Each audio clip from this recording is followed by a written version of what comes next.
मध्य रेल्वेवरील mega block त्यामध्ये उद्यापासून वीकेंड यामुळे पूर्व द्रुतगती मार्गावर मोठ्या प्रमाणात वाहतूक कोंडी निर्माण झालेली आहे। मुलुंडच्या आनंदनगर टोल नाक्याजवळ मोठी वाहतूक कोंडी व्हायला सुरुवात झाली आहे। लोक घराकडे रस्ते मार्गाने जात आहेत आणि याचा फटका या वाहतुकीला बसलेला पाहायला मिळतोय। संथ गतीने ही वाहतूक सुरू आहे। जशी संध्याकाळ होत आहे तसतशी ही वाहतूक कोंडी आता वाढते। तर आपण हे दृश्य पाहतोय। मुलुंड मधली ही दृश्य आहेत। मुलुंड मधल्या एक्सप्रेस हायवेवर वाहतूक कोंडी पाहायला मिळते। तर मध्य रेल्वेवर मेगा ब्लॉक आहे आणि त्याचा फटका वाहतुकीला बसलेला आहे। त्यामध्ये उद्यापासून वीकेंड आहे आणि त्यामुळे पूर्व द्रुतगती मार्गावर मोठ्या प्रमाणात वाहनांच्या रांगा लागलेल्या आहेत। संथ गतीने ही वाहतूक सध्या सुरू आहे। ही एक्सक्लुझिव्ह दृश्य पाहतोय आपण साम टीव्हीच्या माध्यमातून।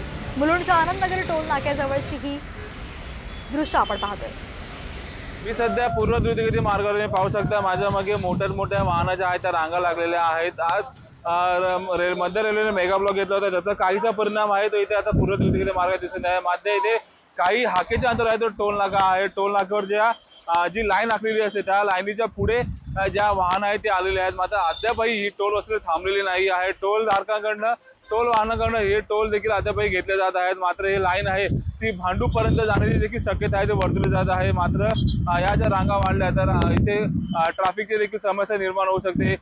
मध्य रेल्वे हा मेगा ब्लॉक आहे, अजून 63 तासाचा मेगा ब्लॉक आहे। त्यातच ही जी टोल धारकांची जी वाहनं आहेत ती मोठमोठ्या रांगा तुला पाहायला मिळतात, ते पाहू शकता। मयूर राणे, साम टीव्ही, मुंबई।